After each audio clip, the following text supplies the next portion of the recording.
আসসালামু আলাইকুম। আমাদের সুইট ম্যান্ডারিন দেখতে এসেছে আমার নানা মজিবুর রহমান। ওনার আমাদের এলাকায় একটা বড় নার্সারি আছে। না না, একটা সেরেন ছিঁড়ে দেখেন, ইচ্ছা মতো একটা সেরেন। হ্যাঁ, সেরেন।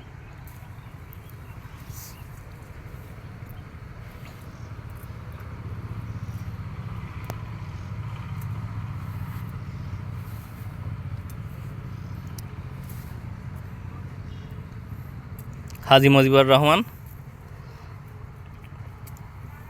পুরাফড়া, দামোদর, চুয়াডাঙ্গা।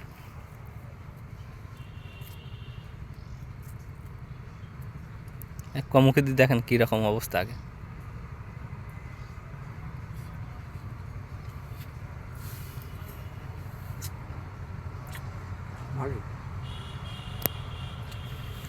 আর এই ভাই এসেছে, দেখেন। সুন্দর মিষ্টি আছে, রসা ভালো, মিষ্টি আছে। পাকবে ডিসেম্বরে, পুরোপুরি পাকবে। আর বীজ দেখেন, খোলা দেখেন, তেতো ভাব দেখেন। কিচ্ছু নেই এর ভিতরে, খোলা কিছুই নেই। আর তেতো ভাব, না তেতো ভাব নেই, তেতো ভাব নেই। না তেতো ভাব নেই, কিচ্ছু নেই। চলবে বাগান? হ্যাঁ হ্যাঁ, ইনশাল্লাহ মনে হচ্ছে চলবে। হ্যাঁ চলবে।